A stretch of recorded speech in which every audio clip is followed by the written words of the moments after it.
My name is Jill York with Red Flag Financial Forensics, and I'm a certified fraud examiner and certified management accountant. I'd like to introduce Ms. Queretta and congratulate her on her new business management service called VeriAccount, LLC. This is our special podcast on estate creditor claims. Ms. Sims has been in the business for over 20 years, analyzing, reconciling, and rectifying medical and general bills. Ms. Sims has partnered with Red Flag Financial Forensics as a senior account auditor, working on estate creditor claims, medical and general billing claims as well. Ms. Sims quickly excelled in this area and decided to branch out on her own and acquired Red Flag's medical and estate administration auditing divisions. Ms. Sims has also worked for ResCare in DC for 7 years in quality control, otherwise known as compliance, and she has superior business and management skills. But most of all, Ms. Sims is outstanding at finding billing errors and fraud. And today we're here to help you understand more about the creditor claims aspect of estate administration and estate fraud. Hello, Ms. Sims. Hello. Ms. Sims and I met when she became the administrator of an estate located in North Carolina. This was shortly after I had started Red Flag Financial Forensics. In addition to Red Flag, I managed the estate administration division of my husband's law practice, and Ms. Sims came to our office seeking assistance with the estate. It became clear to both of us early on in the process that we had a tiger on our hands with this estate and that we were concerned about losing everything to multiple fraudsters. Ms. Sims, can you tell us just a little bit more about what happened? Why, yes, Jill. My mother-in-law had died and left a modest estate. I decided the best thing to do was to hire an attorney regarding my mother-in-law's case. I knew that my mother-in-law wanted her grandchildren to receive what she had left behind. It was important to her to leave a legacy, and I wanted to ensure that her wishes were granted. Once I met you, I knew we had a lot of work to do. It started off when we found a relative who was not an heir of the estate, was permitting their adult son to live in my mother-in-law's home, and was even paying the electric bill for him. The first thing we had to do was to get this individual removed. Then we found the house had been ransacked for personal documents, including life insurance policies. We found that the individual who had taken a life insurance policy pledged the policy towards an expensive funeral, even though they were not a beneficiary of the policy and were not entitled to do so. This alone cost the estate several $1,000s. Then we both located all bills and info regarding my mother-in-law's estate. During the estate process, I reviewed the medical bills and creditor statements.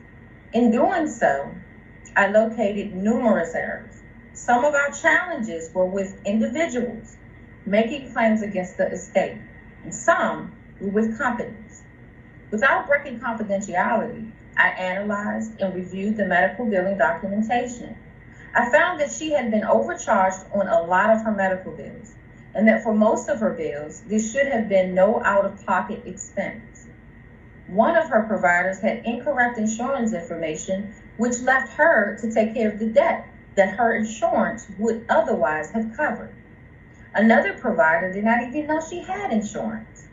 However, the most revealing medical bill of all was from my mother-in-law residing in a nursing home, where she had run out of Medicare coverage.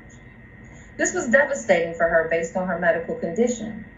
My mother-in-law had submitted an appeal regarding lack of coverage, explaining that she needed the coverage. Unfortunately, she was denied. Shortly after, she died. I reviewed all her medical records and documentation. I realized that the nursing home had overcharged her for services she was to never be charged for in the first place. I knew at this point I had to take this to the next level, which was to go before an administrative law judge. I completed all the documentation and submitted it for an ALJ to review and requested a new appeal. Once placed before the ALJ, all charges were reversed, and the money was placed toward my mother-in-law's estate for her heirs. I located over $10,000 in reimbursement and in total saved the estate over $18,000. This took true dedication and time to reconcile and rectify this estate case. Ms. Sims, it really was a wild ride. And though many estates are like what you encountered, Ms. Sims, without a trained eye, most estate administrators may not know what to look for, and the estate may just get eaten up by creditors. Creditors might pad a bill because they believe no one will be the wiser, or their bookkeeping may be just plain sloppy. Never assume a claim is accurate just because it's in writing. Also, when an administrator of the estate partners with an attorney to get an estate processed, they may somehow feel a layer of protection from fraud by doing so. However, unless agreed upon otherwise, the attorney is going to see their job as getting the estate through the rigorous process of the court proceedings, and they will rely upon the administrator to collect the bills and to get them paid from the estate account. Truth be told, the attorney will get paid the same whether or not the administrator finds errors or fraud. Now, this isn't in any way to say that the attorneys aren't doing their job, but most attorneys' offices don't have the kind of skilled staffing that it takes to review creditor claims in depth, especially medical bill claims.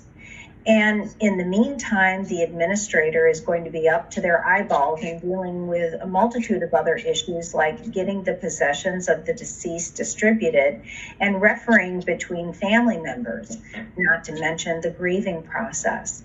Most administrators don't have the necessary experience in medical billing, estate fraud.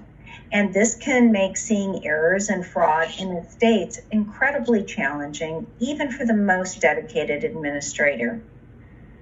Ms. Sims, can you tell us what you see as the major categories of estate fraud? Oh, yes, Jill, I can. Identity theft, creditor fraud, and heir fraud are all major categories of estate fraud. Identity theft and creditor claim fraud often take place from the same source with general bills and medical bills. Unfortunately, there are people out there that will take advantage of a situation if they can. You see, when we need medical assistance, we give our information to our provider hoping that it is safe and secure. Sometimes it is, but sometimes it's not. This can result in identity theft. In addition, misrepresenting dates of service, corruption, bribery, or incorrect reporting of diagnosis or procedures and billing for services not rendered are all types of creditor fraud. And these type of errors in fraud are more common than you may think. It is estimated by Healthcare in America, US, that 80% of medical bills are errant. And what gets paid toward errant bills never goes to the heirs. Providers and insurance companies spend millions of dollars each year to protect their billing interests, but the estate administrator has had no one until now. VeriAccount LLC will analyze, review, and reconcile your loved one's estate account by conducting an estate administration audit. And heir fraud often happens during the final days or right after the death of a descendant. Jewelry, cash, and safe deposit boxes are looted because an heir feels entitled to a certain portion of the estate. These are profoundly serious topics, which hopefully we can discuss later in depth. It often requires experience and a unique skill and effort to determine what the problem is and where to find it. In addition, some administrators just need assistance in organizing bills and making sense of them.